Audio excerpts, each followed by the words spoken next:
कहाँ है अब सुल्तान? किस पे बेस्ड होगी ये कहानी? किसे ट्रेनिंग दे रहा है सुल्तान? हेलो दोस्तों, आप सभी का स्वागत है बॉलीग्राज स्टूडियोज में। सुल्तान 2 की कहानी की शुरुआत होती है रेवाड़ी हरियाणा से।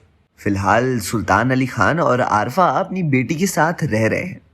सुल्तान अब थोड़ा बूढ़ा हो चुका है, हालांकि उसके अंदर अब भी कुश्ती के गुण बरकरार हैं।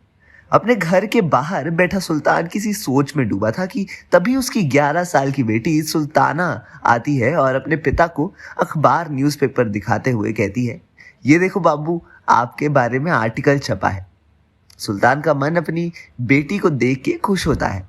वहीं वो उसकी बातों को सुन अखबार को अपने हाथों में लेकर पढ़ने लगता है, जिसमें रेसलर सुल्तान अली खान की जिंदगी के बारे में लिखा था। सुल्तान की बेटी अखबार पढ़कर कहती है उसे गर्व है कि वो इतने बड़े रेसलर की बेटी है जिसने अपने देश के मान को आगे बढ़ाया है। वहीं सुल्ताना आगे कहती है कि वो भी अपने पिता की तरह एक दिन बड़ी रेसलर बनेगी और देश का नाम रोशन करेगी। अपनी बेटी की तरफ से इतनी बड़ी बातों को सुन के सुल्तान काफी ज्यादा खुश होता है कि तभी आरफा चाय लाकर सुल्तान को देते हुए कहती है, यूं मुंह तुझे मेरे जैसा रेसलर नहीं बनना। अरे मुझसे गांव का हर एक लड़का डरता था, यहाँ तक कि तेरा बापू भी। आरफा की बातों को सुन सुल्तान और सुल्ताना हंसने लगते हैं और फिर उसकी हाँ में हाँ मिलाते हैं। हाँ माँ, बिल्कुल, मुझे आप दोनों की तरह एक कामयाब रेसलर बनना है, लेकिन उसके लिए मुझे पहले रेसलिंग सीखनी होगी। सुल्ताना की बातों को सुन के सुल्तान उससे वादा करता है कि वो आज से ही उसे कुश्ती सिखाएगा और उसे आने वाले दिनों में कामयाब रेसलर भी बनाएगा। सुल्तान की बातों को सुन आरफा और सुल्ताना दोनों खुश हो जाते हैं। वहीं यही से शुरू होती है एक रेसलर की नई जर्नी। सुल्तान अब अपनी बेटी के फ्यूचर को लेकर सीरियस हो चुका था। इस वजह से भले ही वो फिलहाल 11 साल की थी, तभी उसे वो सुबह 4 बजे से उठाकर मुश्किल ट्रेनिंग देता था।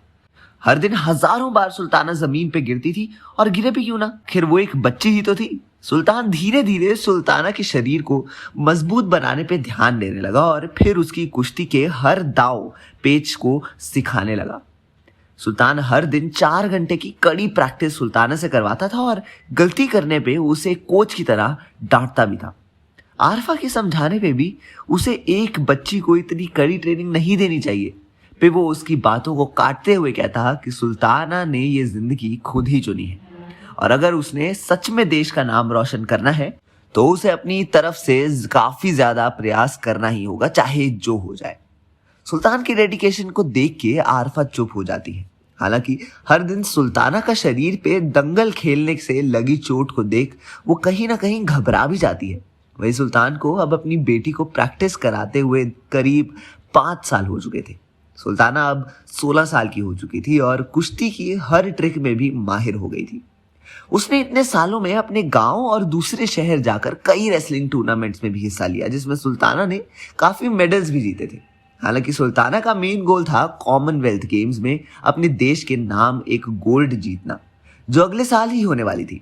वैसे तो सुल्ताना काफी ज्यादा ट्रेन थी, हालांकि वो आजकल के जमाने के रेसलर्स के मुताबिक बिल्कुल भी तैयार नहीं थी। असल में नए जमाने के रेसलर्स नई टेक्निक का इस्तेमाल करते हैं जो कि उसने सीखा नहीं था।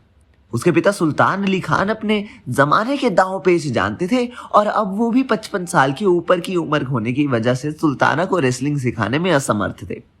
अब सुल्ताना के सामने एक चुनौती ये थी कि वो कम वक्त में कैसे एक अच्छे कोच को ढूंढे ताकि वो अपने कॉमनवेल्थ गेम में गोल्ड जीतने के सपने को पूरा कर सके।